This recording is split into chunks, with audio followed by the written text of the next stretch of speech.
Om Sahana Vavatu Sahanau Bhunattu Sah Viryam Karvavahai Tejasvinavadhitamastu ma Vidvishavahai. Om Shanti Shanti Shanti. Om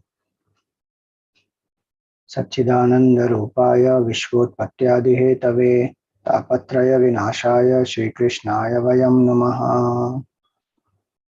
समस्त जन कल्याणे निरतं करुणामयं नमामि चिन्मयं देवं सद्गुरुं ब्रह्म विद्वरम्. Hari Om, salutations to all. Shubh Akshaya Tritiya. In this fourth canto, we are seeing about the four Purusharthas: Dharma, Artha, Kama and Moksha. And in that, for Dharma portion, we saw the episode of Daksha and Sati. For Artha portion, now we will see the episode of Dhruva.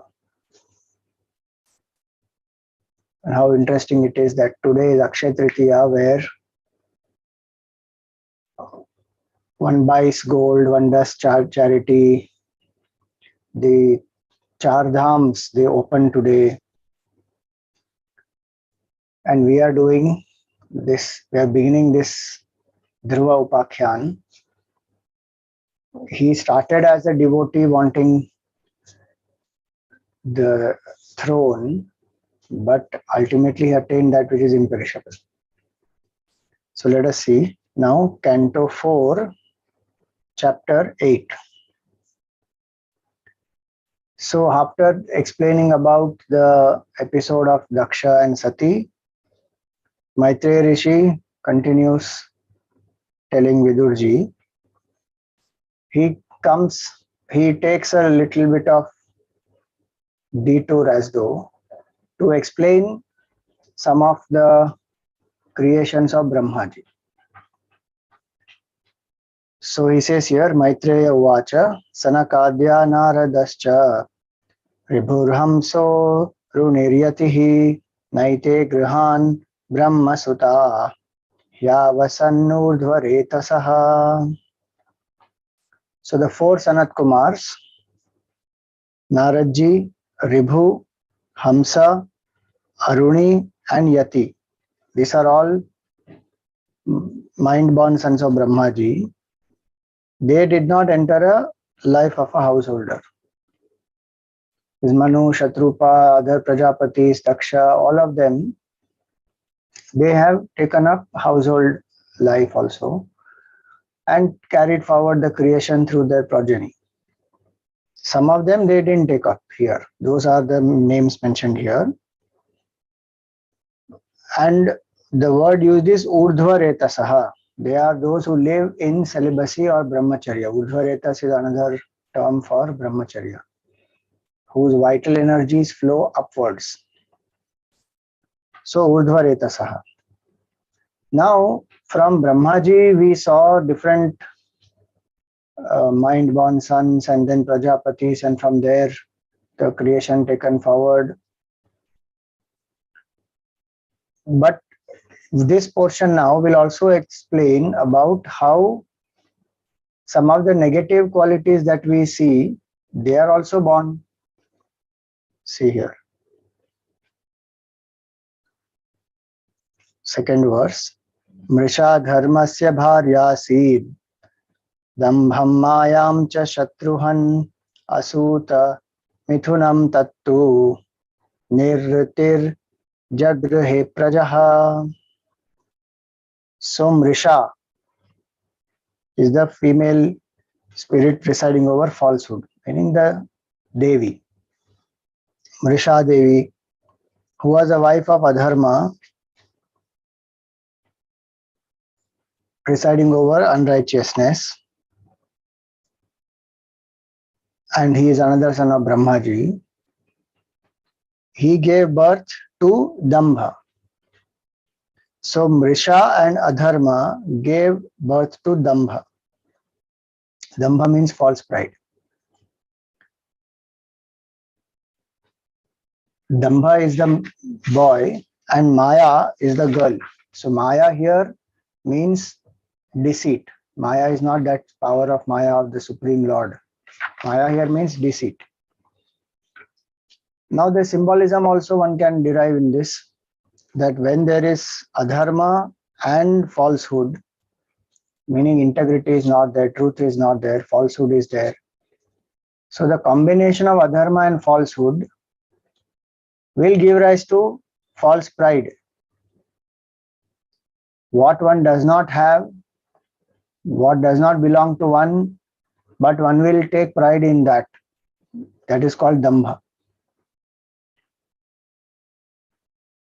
The ego, superiority complex, or let us say abhiman, that is for what I have. Suppose I am very strong, I am very wealthy, I am very knowledgeable, and I have ego of it. That is called abhiman. But what I don't have, and I have ego of that, and as though I pretend to have it, that is called dambha. So I am not very knowledgeable, but I portray an image of as though I am a very wise person. That is called dambha. Hypocrisy it is. And maya, deceit. So if a person follows adharma and mrisha, falsehood, natural result of that will be hypocrisy and deceit. One example, there can be many. One example, most common, famous one is this Dhritarashtra is a symbol of adharma and falsehood, both. And the result of that is what? Duryodhan, full of dambha and maya. Dambha, maya, and then nriti.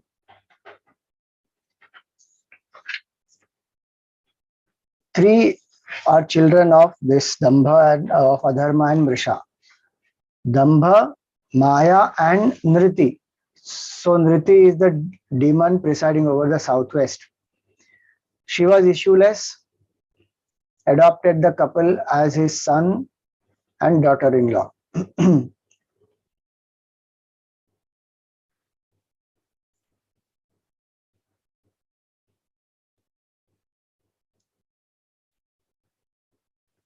So not three actually. So Nriti adopted these two, Dambha and Maya. And then from Dambha and Maya are born Lobha and Nikriti. Lobha is greed, Nikriti is wickedness. And of these, Lobha and Nikriti came into being Krodha and Himsa. So anger and violence. From this Krodha and Himsa are Kali and Durukti.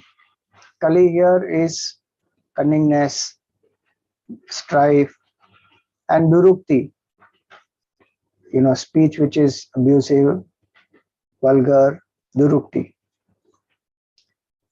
And to Kali and Durukti, Bhaya and Mrityu are born, fear and death.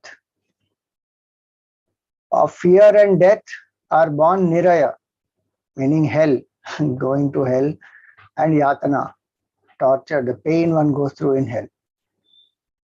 So he says, thus briefly I have told you, O Vidurji, about the family of Adharma. Look at the parampara of Adharma. From Adharma and this Mrisha, all these will be born. Meaning what? Simple point to understand is if one follows Adharma, one goes to difficult times, suffering, pain, sorrow, anger, greed, jealousy. So many of these one will go through. Because one started with adharma and falsehood. And here Bhagavan says, Maitreya Rishi says that if one hears this, athata kirtaye vamsham punya kirte kurudvaha swayam bhuvasyapi manor hareramsham shajanmanaha. So he says here that what he's going to explain next, that is what he said in the sixth one. Fifth one, he says, Sangrahena maya khyatah pratisargaha tavanagha trishrutai tatpuman punyam vidhunotyatmano malam. So he says here that whoever hears this entire parampara of this adharma, that will sanctify a person. Meaning what? Just because I hear this, I will get purified. Meaning, if I follow this, when I hear this and I feel that no, I don't want to go through all this. I want my life to be happy, cheerful, peaceful, full of love, compassion, truthfulness. So when one listens to this, then one wants to overcome these.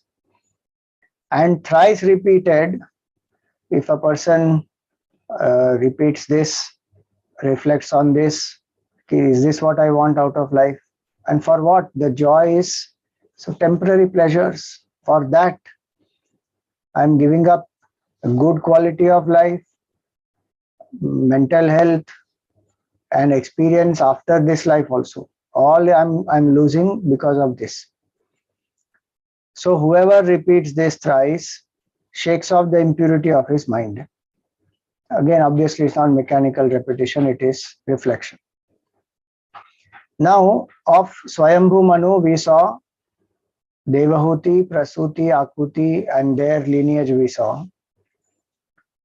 Now, the two sons of Manu, about them, Maitreya Rishi explains. And this Swayambhu Manu, he is born from the right half of Brahmaji. So who are these two sons of?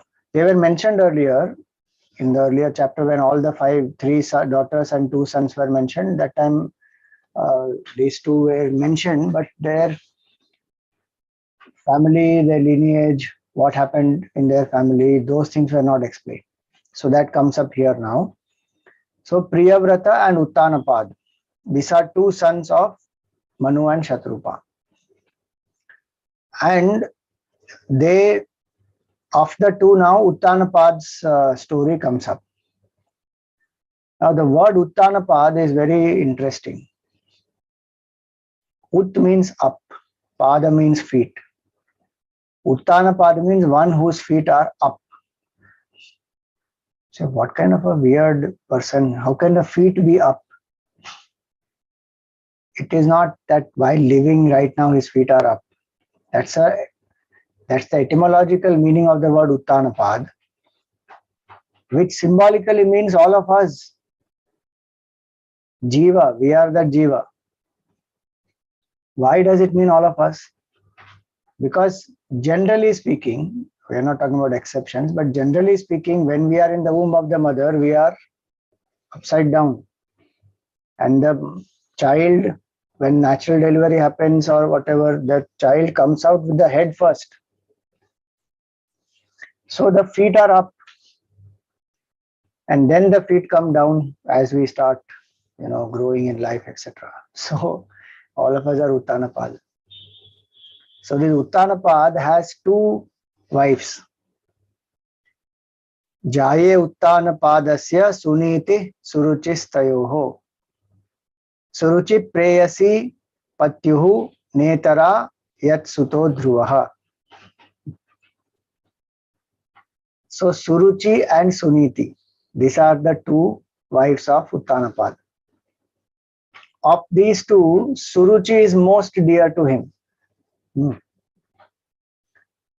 And the other one, who is Suniti, whose son is Dhruva, this king does not like her much. In fact, he does not even allow her to stay in that same palace. She is in a different palace. This king lives with Suruchi. Suniti is sent away to another palace and she is staying there. Now again, interesting it is. The Jiva likes that which is most delightful to the senses. That is the meaning of Ruchi here. Suruchi means very deeply involved in enjoyment of the senses. fulfilling desires, vasanas, keeping the senses always happy, not bothered whether it is niti or not, whether it is righteousness or not. One becomes a slavish, helpless, dependent on sense pleasures. So that is the condition of this Uttanapad. Means all of us, the Jiva, we are like that. What is good for us, we may not follow. What is pleasurable, we will follow. That matrix one should make. What is both, what is good for us, but what is both good and pleasurable, that is one quadrant. What is pleasurable but not good for us. What is good may not be pleasurable, and what is not good and what is not pleasurable. These four quadrants we have to make.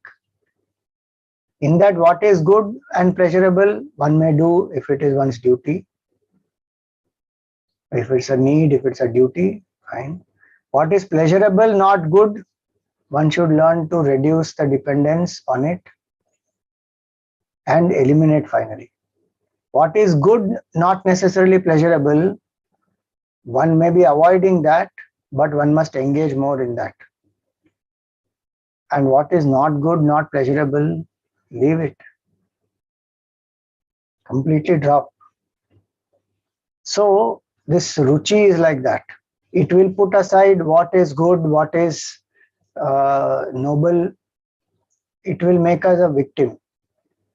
And in this story we see that Suruchi, this king is very partial to Suruchi. And then he continues to ignore Suniti. Whenever, especially for a seeker, this is very important. This partiality towards Suruchi or sense enjoyments is what will bring our downfall. Guilt, regret, shame, fear, weakness, insecurity, all that will come because of this. Suniti, the path of righteousness, goodness, that path will only take us upwards. It will help us to evolve. It will give more mastery. It will free us from all the negativities, make us more stronger, help us to connect with the Supreme Lord, not neglect our duties. All that is the path that Suniti will take us through. And ultimately, it is only through the path of Suniti that realization of the truth will happen for a seeker, not through the path of Suruchi. And so here it is that Suniti and Suruchi, these are two wives. Again, very interesting it is, what are the names of their children? The child of Suruchi is called Uttam, and the child of Suniti is Dhruva.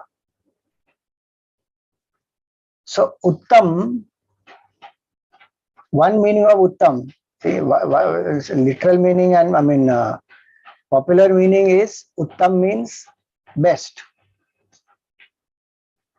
But etymologically, one more meaning of Uttam is Ut means up, that indicates Ishvara. And Tama means ignorance. So Uttama means one who is ignorant of the self.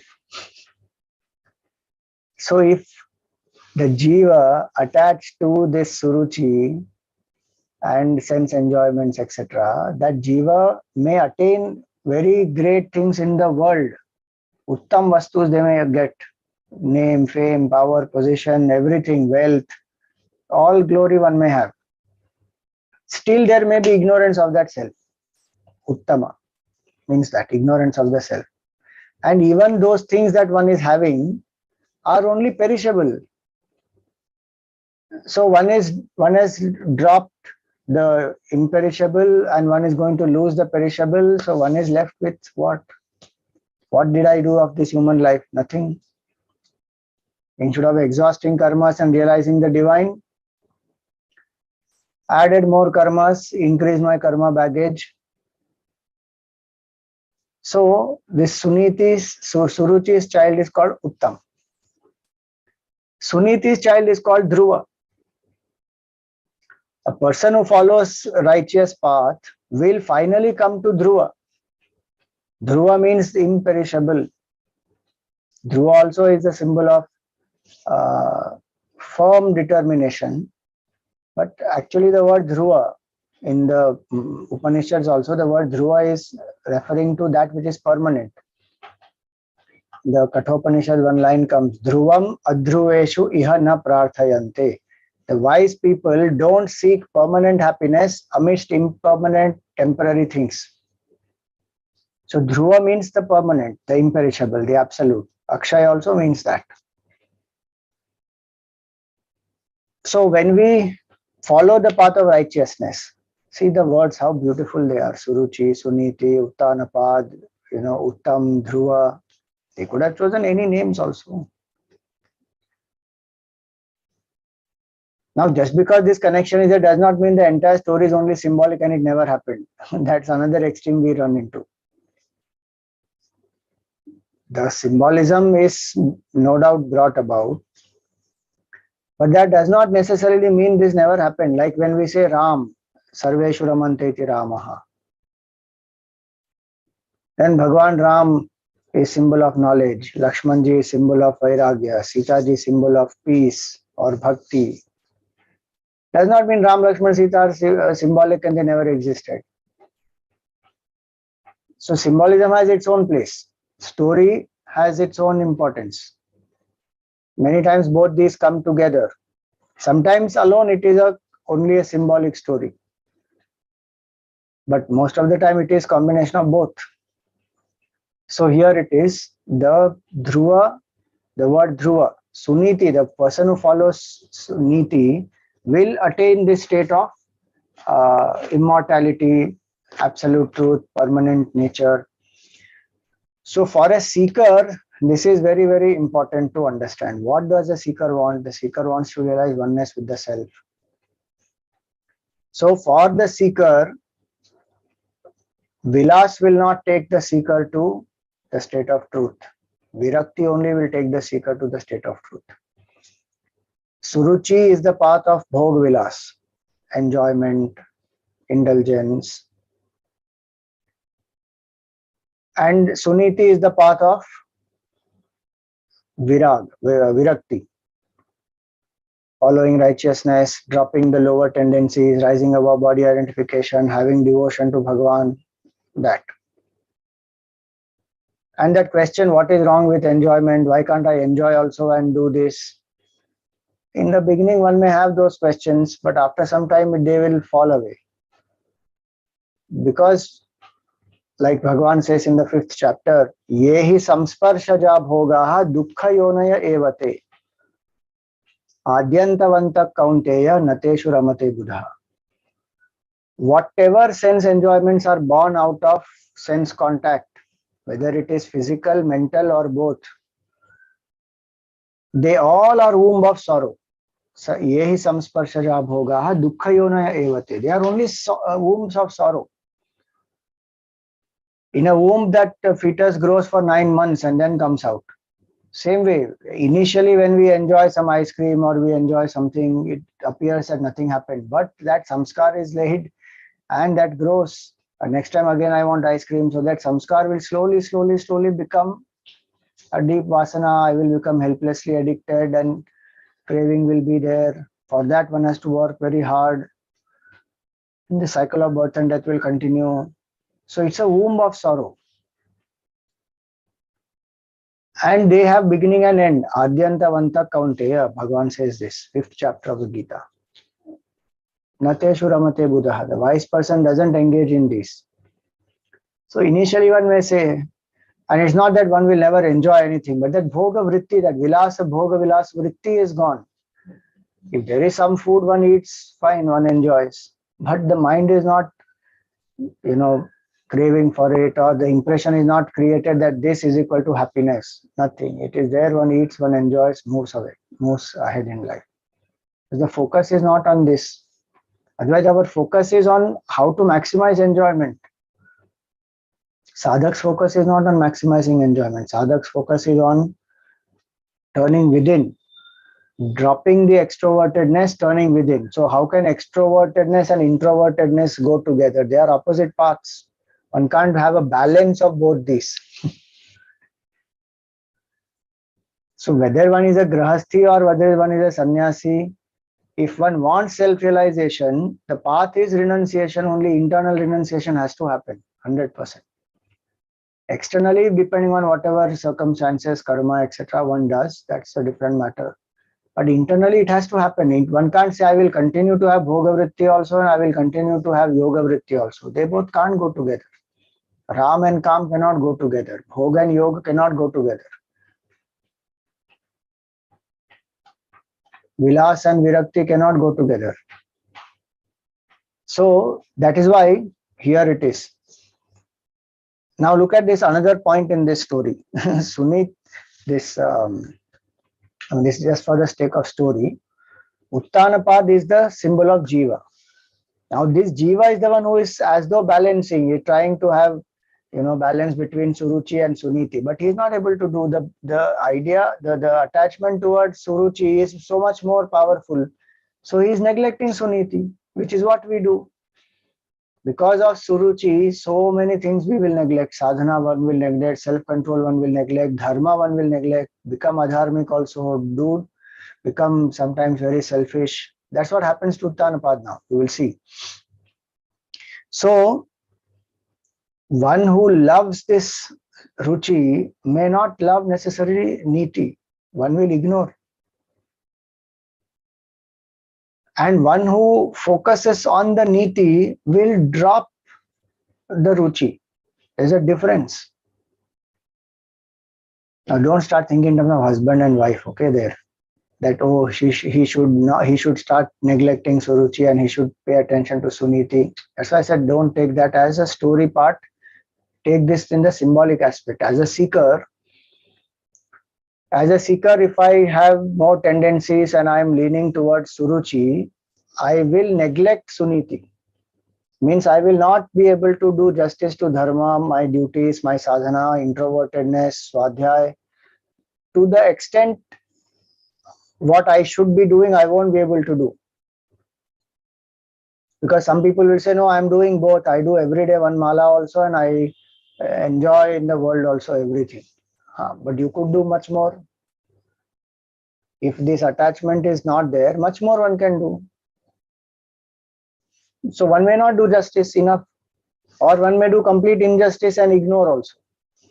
So for a seeker, what is more important? One has seen this world of finitude, one has seen, and the purpose of going through all grahastha and everything is to see now what is there in this life that I have to depend on so much. It is all temporary.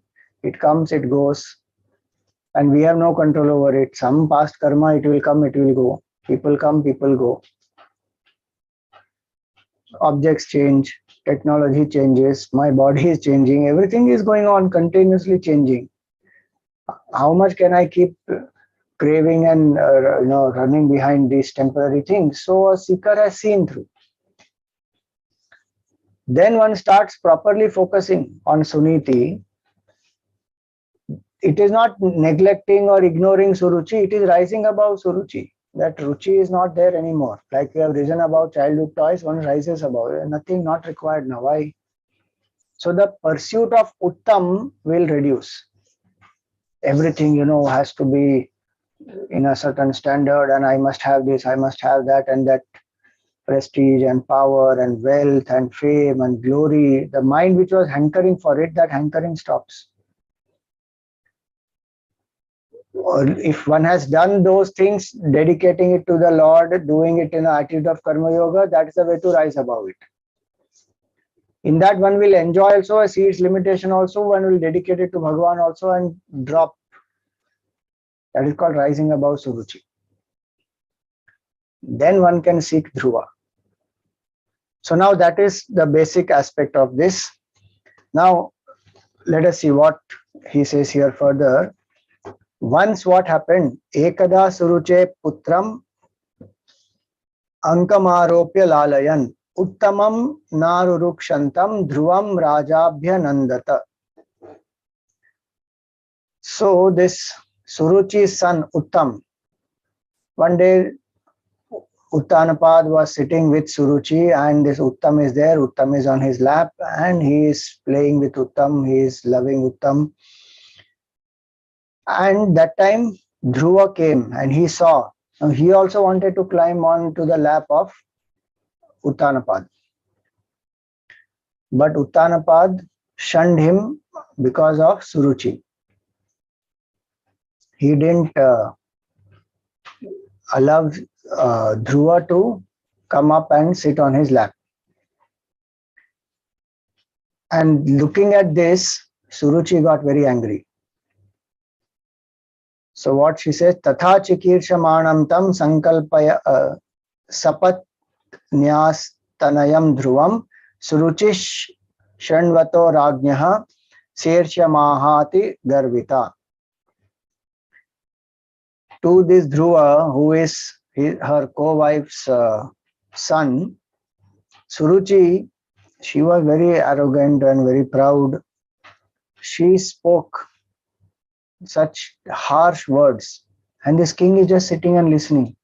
He's not doing anything. What did she say? Na vatsan nripater dhishnyam bhava na rodhum arhati na grahite maya yatvam kukshavapi nripatmajaha. He says, oh child, you are not fit to ascend this royal throne. Why? Because though you are the son of this king, you are not born through me. Look at that arrogance. Only her child is deserving. Suniti's child can't be deserving. Why? Just because she feels that, and I mean, king also, of course, is partial to her. So she feels she has all, she has actually the king under his control, under her control. And king is anyway neglecting Suniti. So she feels superior and she feels my child is more deserving. You are not deserving. You are born of that Suniti, and this king doesn't even care for Suniti. He has sent her away in that another palace. So, and you are born to her. You may be king's son, so the king's son, but so what? You don't deserve, because you are not born through me.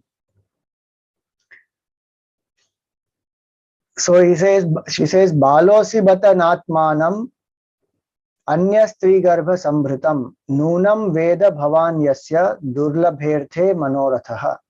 Says, you are just a child. You don't know that you are born through the womb of another woman.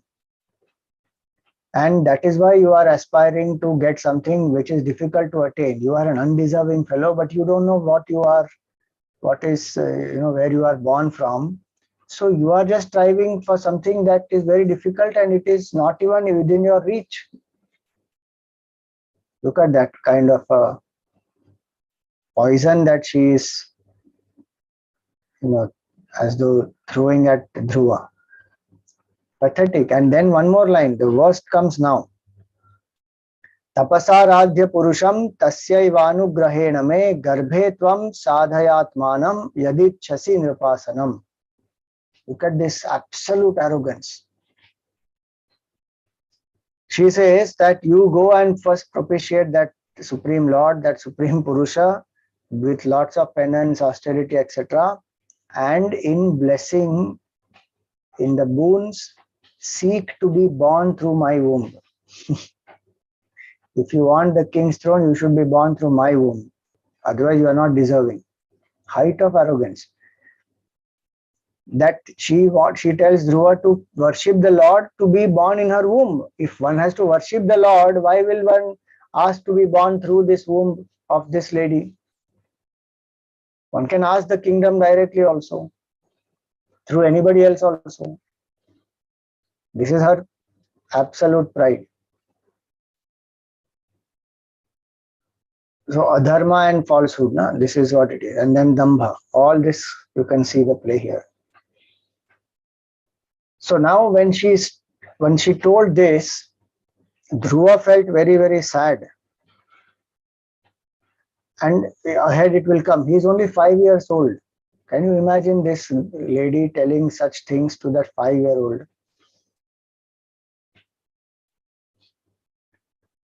And this boy is very badly hurt. Not only because he was not able to sit on that lap of his father, but also that his father didn't stand up for him. His father didn't tell anything to Suruchi. And his father is not an ordinary person, he is the king. That king, if he cannot stand up for what is wrong for his own son, what will he do for the whole praja? See, the emotions, his attachment, and his bias towards Suruchi makes him a helpless victim. He's just sitting there, listening. And he doesn't tell anything to Suruchi. He doesn't even console Dhruva, and Dhruva is going. He doesn't even, go and hold him, hug him, tell him, console him. Nothing. He is going. And this man is sitting and watching. This entire episode is happening in front of him. That shows how deep is his attachment to Suruchi, that he cannot displease her, nor he has the guts to stand up against her. That is what attachment does. Strongest of people will become absolute weaklings. So Gnaneshwar Maharaj gives this example in the Gnaneshwari, in the first chapter of the Gita, when he's commenting. There he gives this example.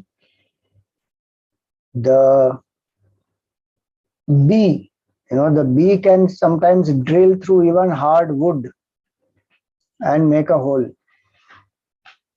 But this bee, when it is attached to the smell of flowers, and it is sitting on the flowers and the nectar it is sipping, it knows that the flower is closing, but this attachment to nectar is so strong that it remains inside, gets trapped in the petals of the flower, which are very soft and gentle. But this attachment to that nectar does not allow that bee to come out. It dies there. He gives that example, saying strongest of people can become absolute weaklings. Gurudev sometimes used to joke that somebody may be a big inspector or a commissioner of police and this and that, and wearing uniform and can command so many things, control the whole mob. But in front of his spouse, he becomes like a cat. So it's like that. When one is attached to sense enjoyments, when is attached to a person, when is attached to something, then one can't do niti. So did he do niti? As a father, he didn't do niti. As a king also, he didn't do niti. That's what happens when suniti is ignored. This mind of ours, the jiva, will live either in tamoguna, knowing well what is the duty, one does not do it, or being so attached, that is rajoguna, being so attached to the person or the sense enjoyment or a particular object, this mind keeps, becoming a victim, will not do the duties and becomes miserable.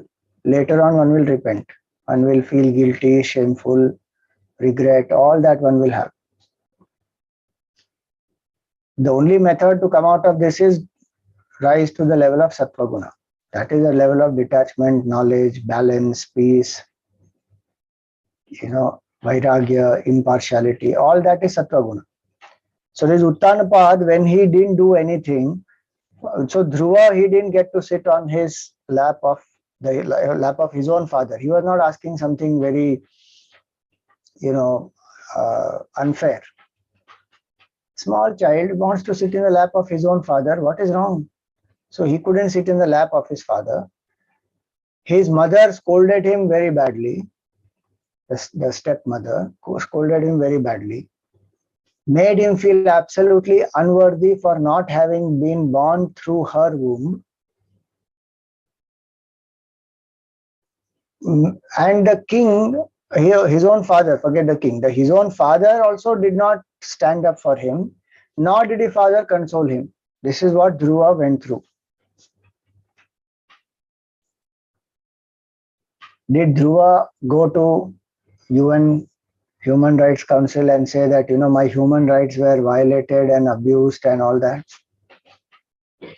Nothing. You see what the response is.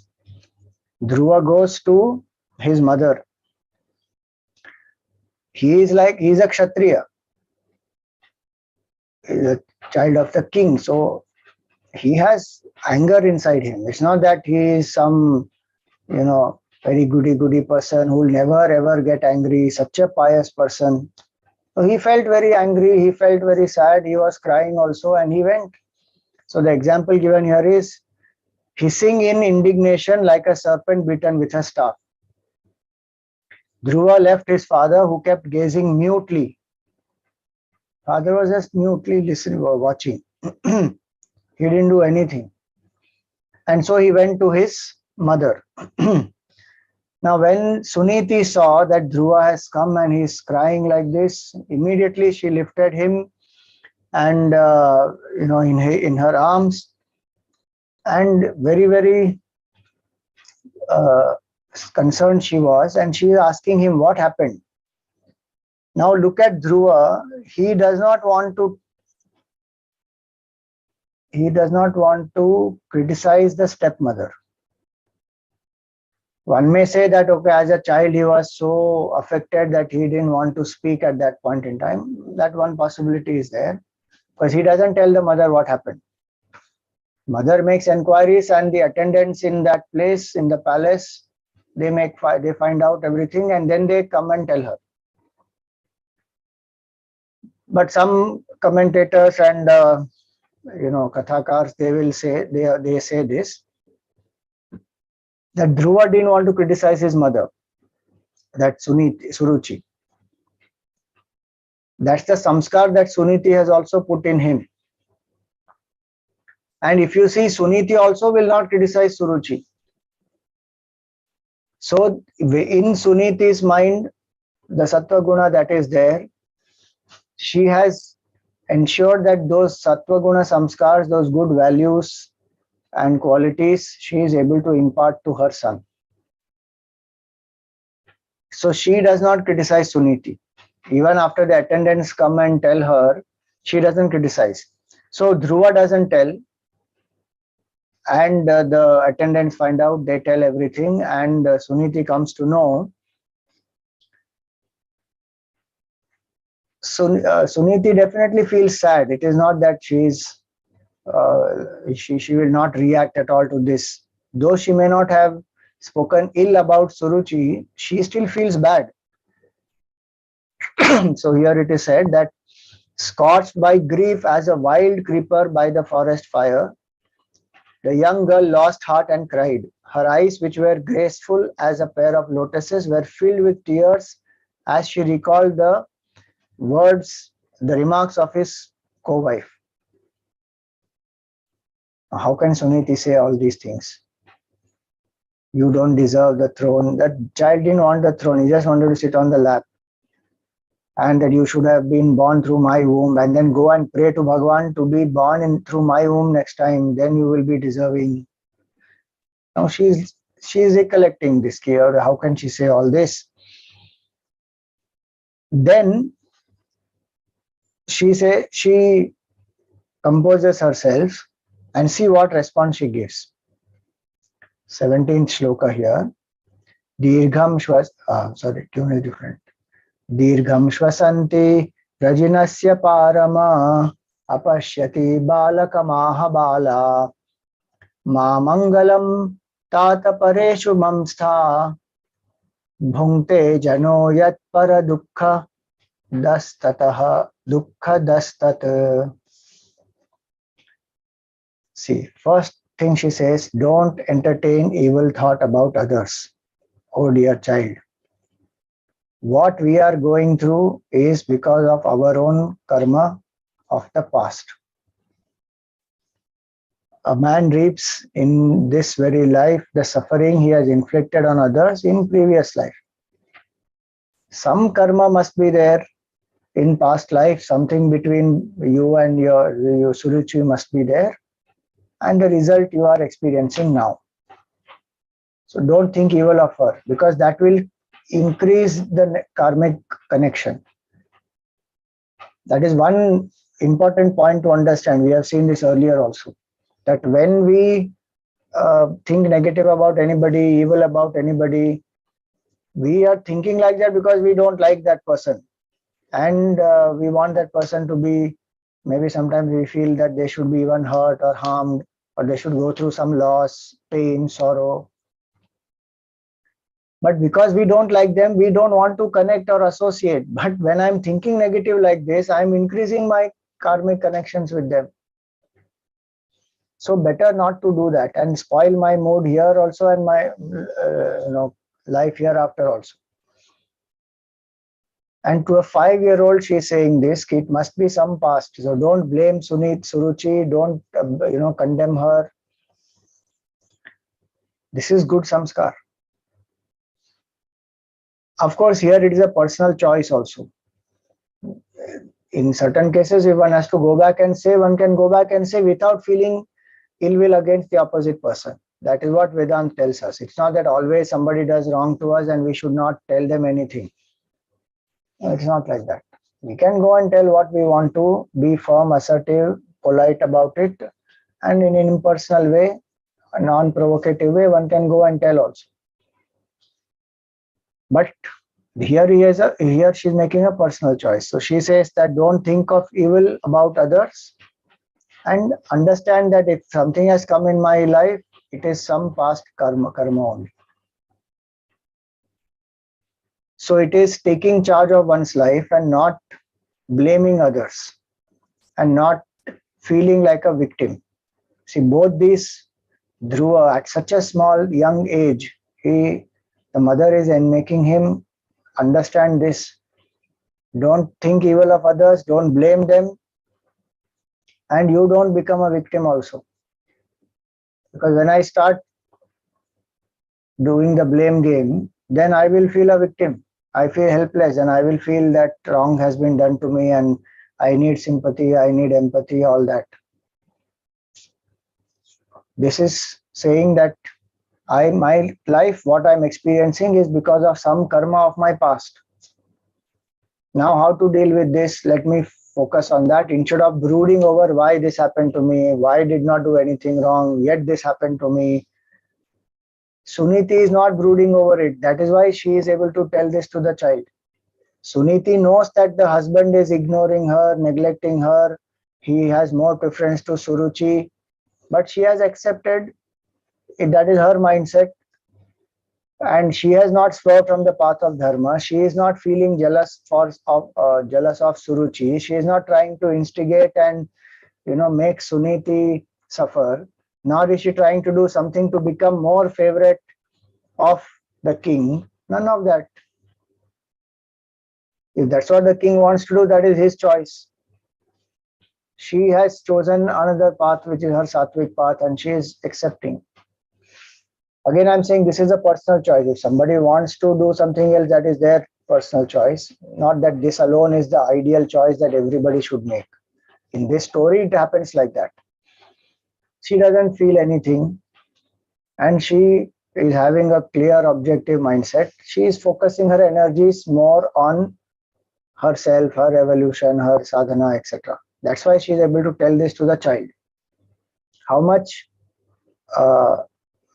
how important the mindset of the parent is. That will reflect in the child's life. Of course, child comes with their own karma, there's no doubt. But the influence of parent also is a part of the child and the parent's karma. Dongre Maharaj has written one very powerful shloka here. He's quoted one shloka. Source he has not given, but he has quoted the shloka here, where he says,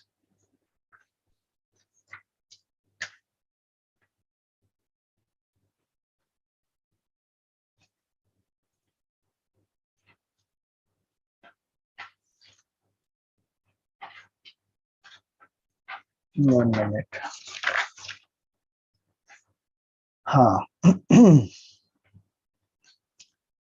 So the shloka says here, Dushilo matra doshena, pitru doshena murkhata, Karpanyam vamsha doshena atma dosha daridrata. Please remember this shloka in a context, okay? This is not to blame. This is only to indicate certain things. If the conduct of the child is bad, Sheela is good conduct, Dushila is bad conduct. That is because the dosha in the mother's thinking and behavior, etc., may not be good. Pitru doshana murkhata. If the father's dosha is there, then the child may be a fool, may not study properly or may not gain proper knowledge or skills, whatever it may be. Karpanyam vamsha doshena and becomes a weakling, an escapist or a coward because of the dosha of the entire vamsha. And atma dosha daridrata. And if one does not take charge of one's own life, that is the fault in one's own self, one becomes miserable, poor, suffering.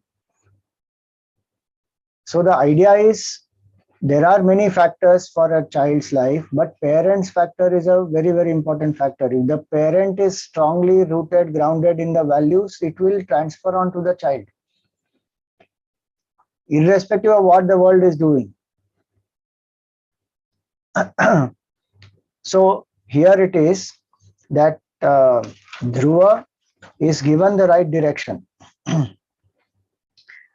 And he is not, the Suniti does not say that let us go to the king and protest and let us fight for our rights and let us ensure that we make this Suruchi pay for the suffering that she is inflicting upon us.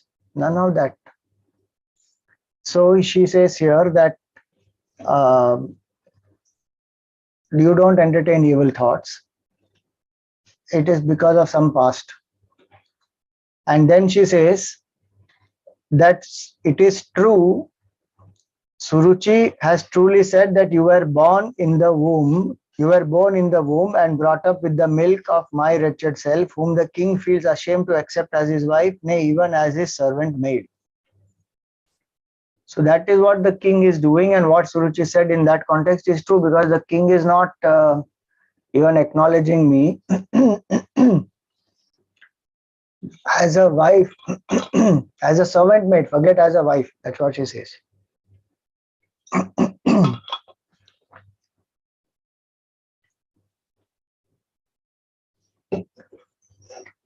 Then she says, of what she has said, you choose what is good. Because she said, pray to that Supreme Purusha. That good part, Suruchi, what she said, Suniti picked up saying, take that what she said. From all that, those harsh words that she said, this is something which is good that she said. She says that here.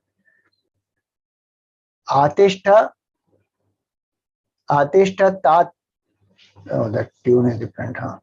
Atishta tat tat vimatsarastvam muktam samatrapi yadavyalekam आराधयाधोक्षज पाद पद्मम यदि इच्छसे ध्यासनमुत्तमो यथा.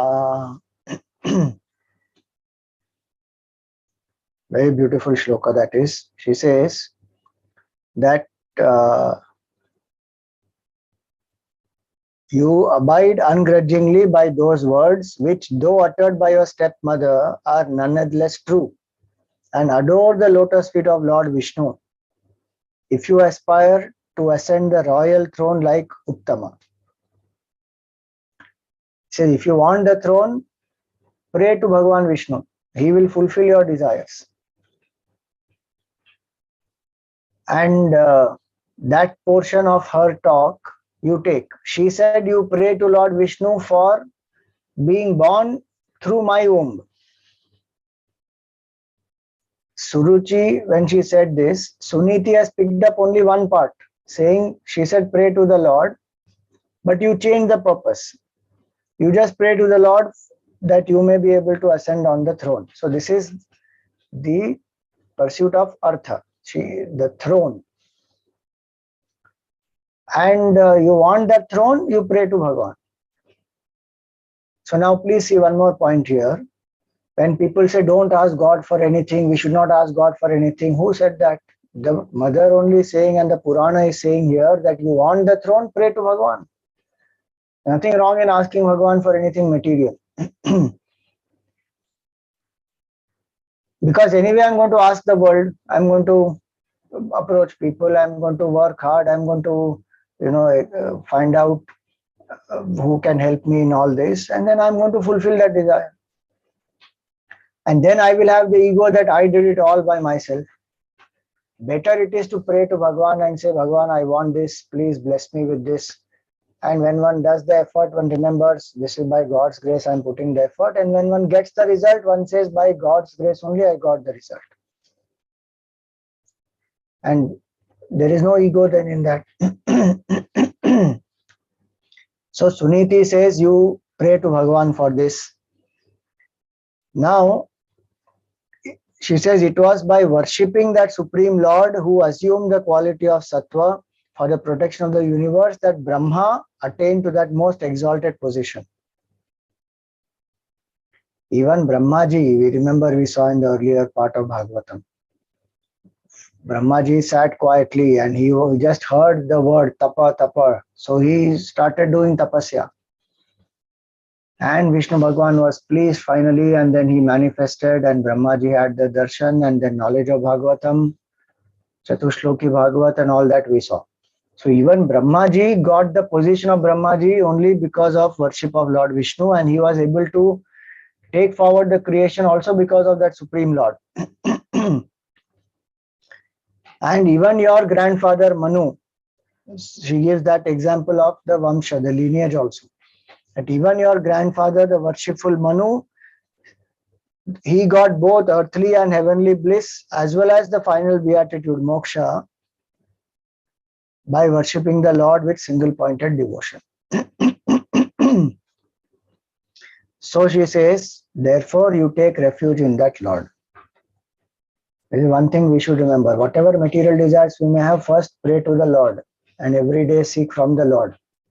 And know very clearly that it is coming through Bhagavan only. That will keep us grounded and that will also keep us tuned to the Lord. Otherwise, one says, if you really desire something, then the whole universe will conspire to give it to you and all that stuff. What does that do to me? Even if my desire is fulfilled, I feel the whole universe conspired to fulfill my desire. It doesn't connect me to the divine. I may feel happy or grateful to people around who help me. That's a good thing. But the way the universe is able to fulfill that is because Bhagavan is a karma phaladata.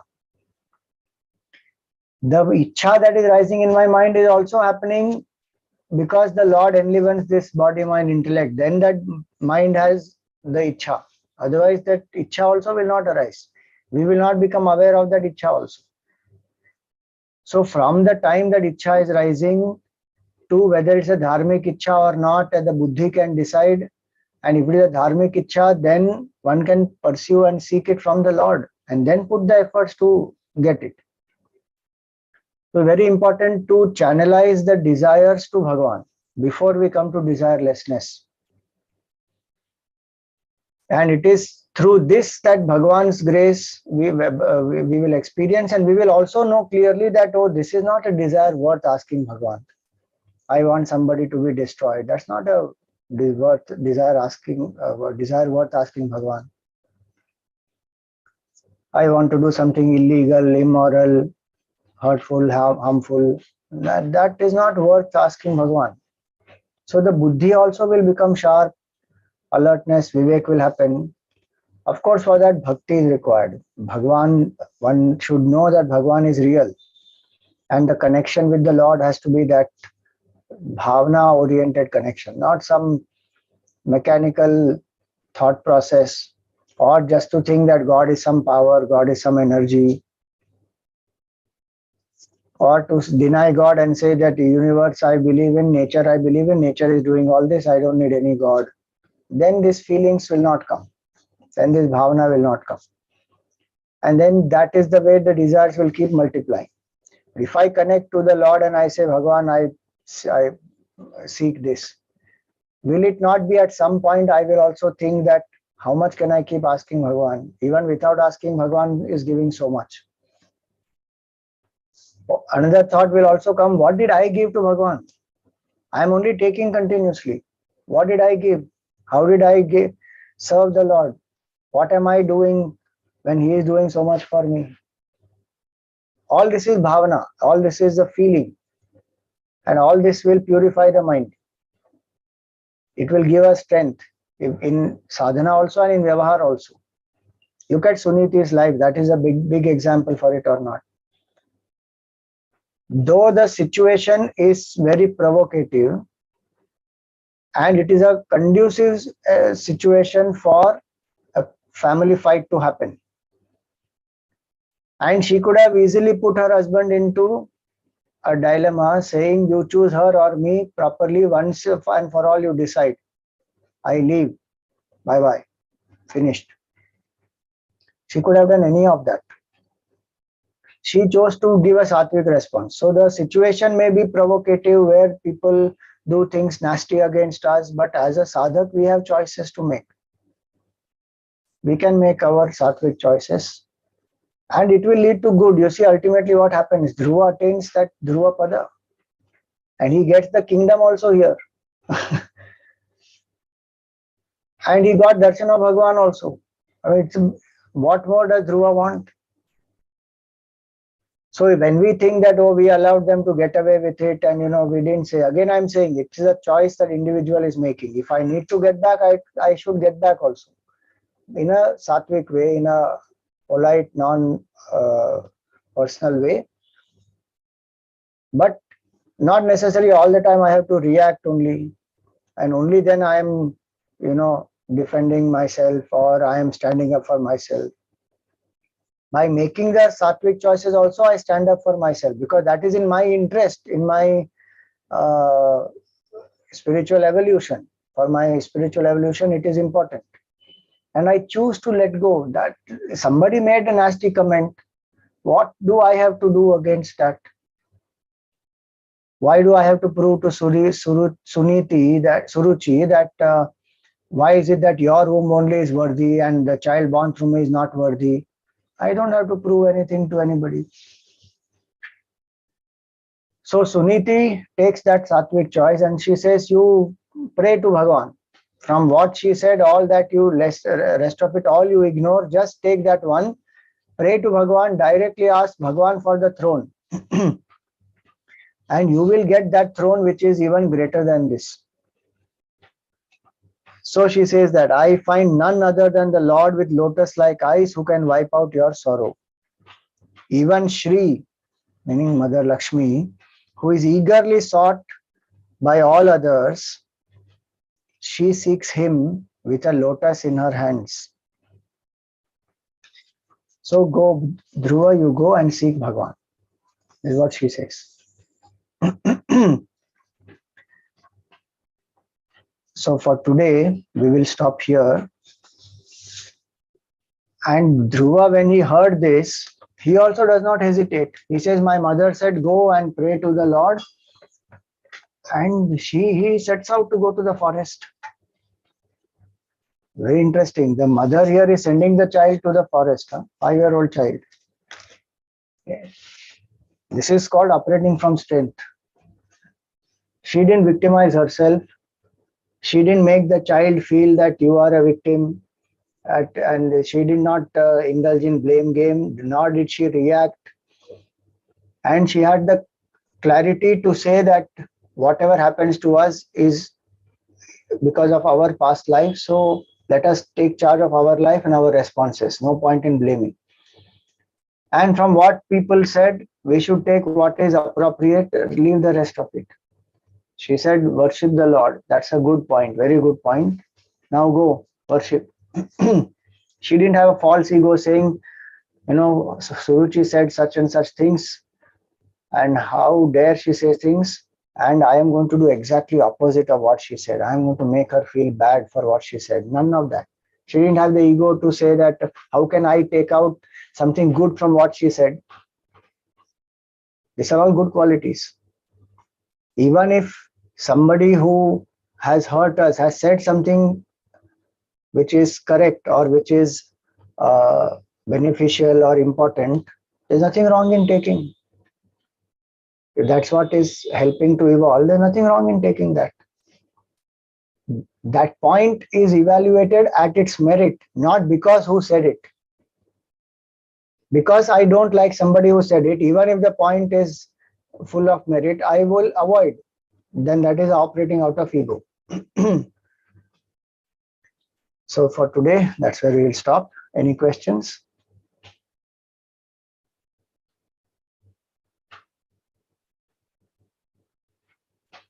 Okay, so let's do the arati.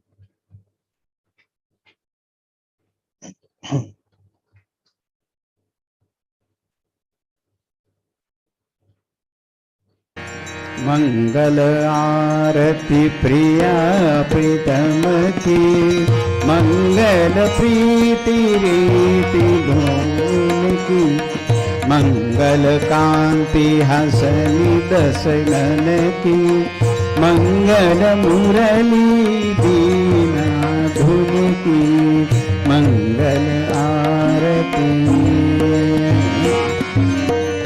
मंगल बनिक त्रिभंगी हरि की, मंगल सेवा सब सहचर की, मंगल सिर चंद्रिका मुकुट की, मंगल छवि नयन में अटकी, मंगल आरती।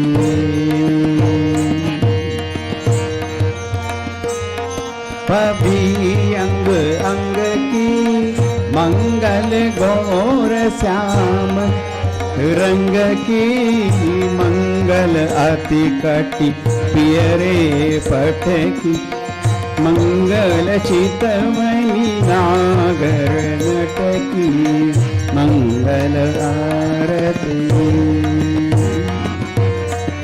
मंगल शोभा कमल नयन की, मंगल माधुरी मृदुल पैन की, मंगल वृंदावन मद अटकी, मंगल क्रीडन जमुना तट की, मंगल आरती। मंगल चरण अरुण तरुवन की, मंगल करणी भगति हरिजन की, मंगल जुगल प्रिया भावन की, मंगल श्री राधा जीवन की, मंगल आरती प्रिया प्रीतम की, मंगल प्रीति रीति डोल की, मंगल आरती। मंगल आरती। राधावर कृष्णचंद्र भगवान की जय। ओम न तत्र सूर्यो भाति न चंद्र तारकम्, नेमा विद्युतो भान्ति कुतो यमग्निः, तमेव भान्तमनुभाति सर्वं, तस्य भासा सर्वमिदं विभाति। श्री सद्गुरुनाथ महाराज की।